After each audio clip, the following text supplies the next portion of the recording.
بسم اللہ الرحمن الرحیم۔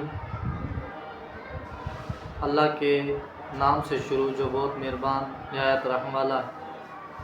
ہم نے آپ کے سامنے سورہ فاتحہ کی تفسیر اور ترجمہ پیش کیا تھا۔ اب ہم سورہ بقرہ کا ترجمہ اور تشریح آپ کے سامنے پیش کریں۔ اللہ تعالیٰ نے قرآن مجید میں ارشاد فرمایا ہے، الف لام میم ذالک الکتاب لا ریب فیہ، وہ بلند رتبہ کتاب یعنی قرآن کوئی شک کی جگہ نہیں۔ اس آیت کے تحت علماء کرام فرماتے ہیں کہ اس سے دو مسئلے معلوم ہوئے۔ ایک یہ کہ قرآن میں شک و تردد کی گنجائش ہی نہیں۔ اگر کسی کو شک ہے تو اس کو اپنی کم سمجھی کی وجہ سے ہے۔ اس لیے رب تعالیٰ نے فرمایا وَإِن كُنتُمْ فِي رَيْبٍ، اگر تم شک میں ہو۔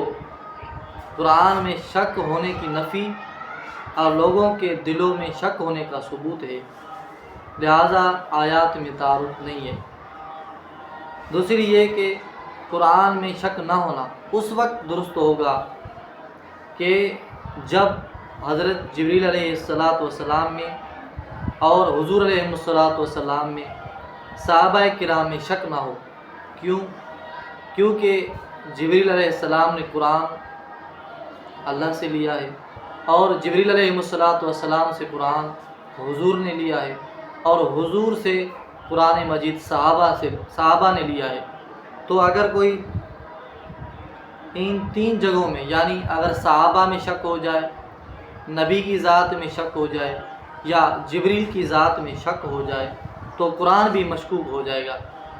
تو جو صحابہ کو فاسق مانے وہ قرآن کو یقینی نہیں مان سکتا، کیونکہ پھر شبہ ہوگا شاید صحابہ نے قرآن لینے میں کوئی خیانت کر لی ہو۔ لہذا صحابہ کا متقی ماننا اتنا ہی ضروری ہے جتنا ہم نبی کریم صلی اللہ علیہ وآلہ وسلم کو مانتے ہیں۔ تو آگے اللہ تعالیٰ نے فرمایا فیہ ھدی للمتقین، اس میں ہدایت ہے ڈر والوں کو۔ اس آیت کے تحت علماء کرام فرماتے ہیں کہ متقی جو ہے، متقی کے معنی ہے ڈرنے والے یا بچنے والے، یعنی اللہ سے ڈرنے والے اور گناہوں سے بچنے والے۔ متقی جو ہے تقویٰ جو ہے وہ دو طرح کی ہوتی ہے، ایک تقویٰ جسمانی ہوتی ہے اور دوسری